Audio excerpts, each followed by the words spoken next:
I'm Logan Crawford, and right now on Spotlight, we're taking a look at a beautiful book. It is called Art and Soul, and it's written and created by a wonderful author. There's the book right there. She's got it in her hands, Roxsane Tiernan. This captivating book encourages us to embrace our creative potential and make the world a better place through art. Today, we're going to explore her incredible journey across 30 countries and her mastery of a Japanese paper collage technique. We're delighted to have this very talented author join us here today on Spotlight. We thank the team at Atticus Publishing for helping us put her in the spotlight today.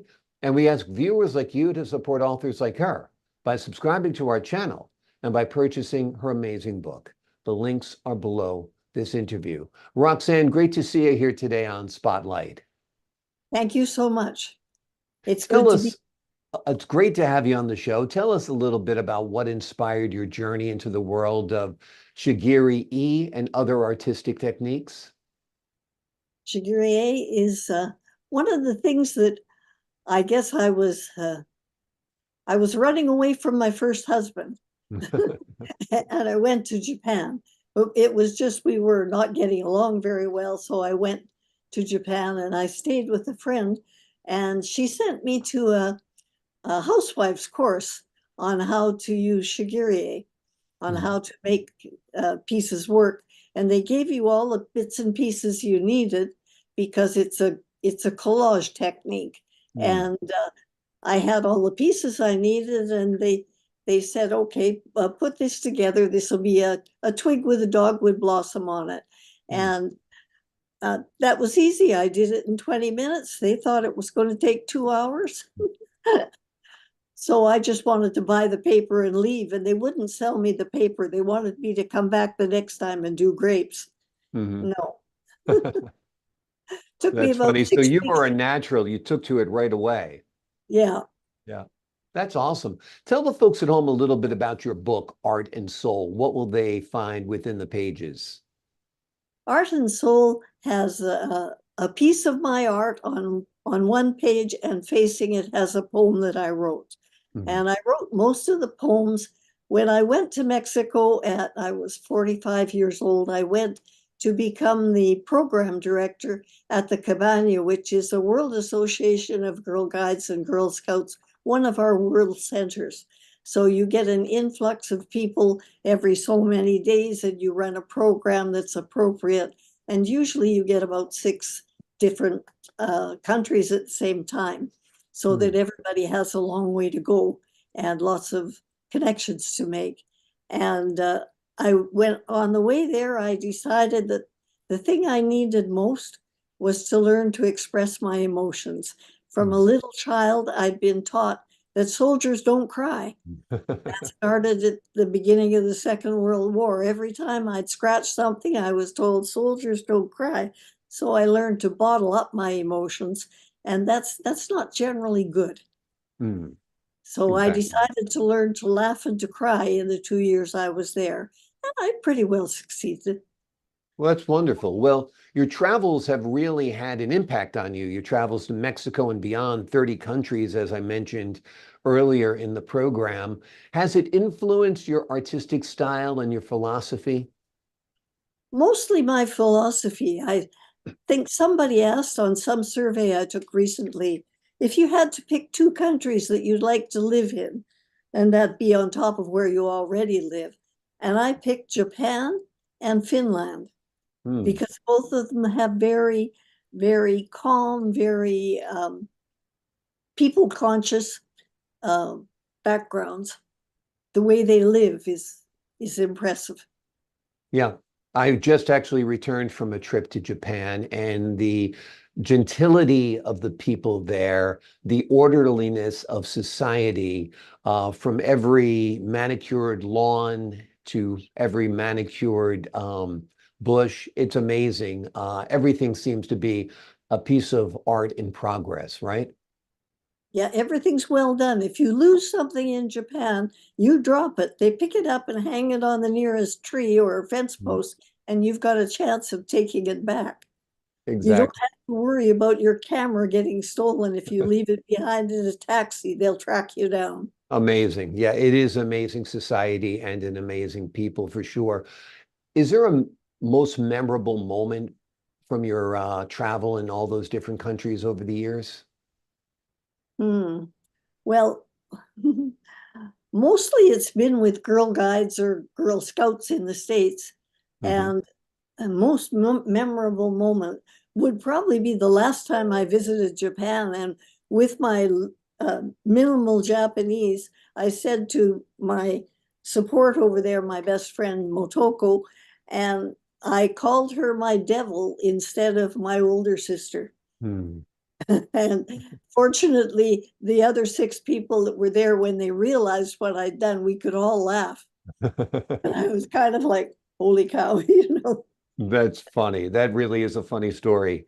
And the little subtle inflection makes a big difference in every word you pronounce in Asian languages for sure. Oni or one, yeah, that's all I had to do. One, she's a sister, one, she's a devil. Okay, I'll be careful of that. I'll tread lightly if I try to try my hand at speaking the Japanese language, which I think I'll forego because I'm not Oh, very good beyond Kanishiwa. What do you yeah. hope readers take away from your book, Art and Soul? I want them to sort of have an idea that the world's all together and needs to work together. And they need to treat each other with respect, and they need to believe in themselves. Hmm. If I didn't believe in myself, I'd have been dead before I was 17 Yeah, yeah, because I had a rough time from yeah. 10 to 17. But basically, I find there's good in everybody, and you find it when you're not expecting it. And we can all work together and make the world a better place. Absolutely. Show everybody a little bit of kindness, a little bit of love, a little bit of understanding, compassionate, and concern. I think that would definitely make the world a better place for sure. Do you have a favorite poem within your book?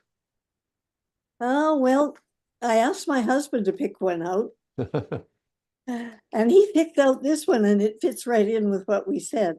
This is called The Brotherhood of a Man. You can only live your own life, so live it very well. You don't know whose life you'll influence. You really cannot tell. You can only do your own job. It's really up to you. Much as you think you understand, you can't walk in another's shoes. So try to be accepting, take joy in what people are. Try positive reinforcement to brighten another's star. Try to see the whole picture, the grand eternal plan. Remember to add your sparkle to the brotherhood of man. Beautiful, beautiful. That should be emblazoned on every door that every person walks through every day as a reminder to be a good, kind soul. That's a beautiful, beautiful sentiment and a beautiful work for sure. How often do you work on your art? Do you mostly still work with Shigiri E, or do you do other types of artwork as well? I do a mixed bag, so I often use acrylic Hmm. and rarely watercolor, mostly acrylic and Shigiri.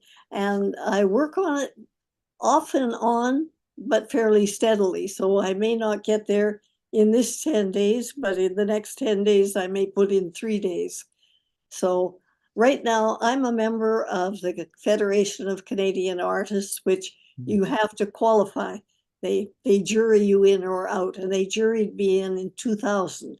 So Hmm. that's a ways back. So I've been in a lot of juried shows, which means if they get 250 entries, they usually only take 50. So you have to have decent work.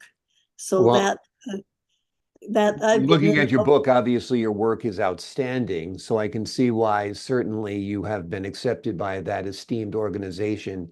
Are you working on any other books? Are you thinking about putting together any other books? Well, can you see this one? Yep, Art and Soul too. This is just out. Okay, awesome. So there's a Yeah. sequel. So this is, yes, a sequel, and it has poetry in here and paintings as before. Mhm. And this one is a different poem. It says, before he was a grandfather, he was retired, no longer a log trader. Before he met Roxanne, he played slow pitch with a much younger crowd. Before he quit playing golf, he walked with ease, hiked the forests. Before he took a Mediterranean cruise, he traveled Ireland by bus and drove us around the indigenous Southwest. Before he settled in with Roxsane, he played bridge with the ladies. Before he left Al-Anon, he learned a broader acceptance and understanding. Before his children married, he hoped for grandchildren and became an adopted grandfather. Before his grandchildren arrived, walking became a challenge. Playing hide and seek was difficult. Life is not fair. It's a beautiful poem, very heartfelt. No doubt it is a tribute to your wonderful husband and life partner. And it's wonderful that your two lives have complemented each other so well. It's such a beautiful integration. I saw you two chatting before the start of the interview, and I can see and feel the love. And certainly that poem is a beautiful, beautiful tribute. He must be very, very proud indeed. Oh, he's a wonderful guy. And if my life was tough in those 10 years, his life was tough from when he was 4. He got TB of the bone when he was 4, and they fused his right hip. So he's had mobility issues for off and on for most of his life.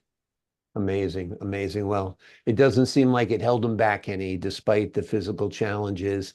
And I'm glad you two have such a beautiful life there together and such a wonderful love that you share. And I'm so happy that you shared this book with me today and with our viewing public as well. 2 books, actually. The first is called Art and Soul by Roxsane Tiernan. She is both the poet of the book and the artist of the book. And she has another creation as well. It is called Art and Soul 2. It's basically a sequel. It has more poems, more of this unique Japanese art form, artwork you'll find within the pages as well. It is delightful. It is inspiring. It'll help you get in touch with your own heart, your own mind, your own soul, and your own creative spirit. And Roxsane. there's no copies. Each book has its own setup. There's no duplication. Wonderful, wonderful. Each one is unique. Yeah. That is terrific. Roxsane, thank you so much for joining us here today on Spotlight.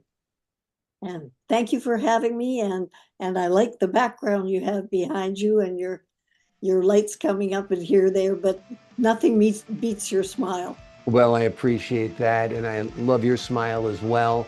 And I appreciate your time today. And to the folks at home, I'm Logan Crawford, thanking you for your time this time. Until next time on Spotlight.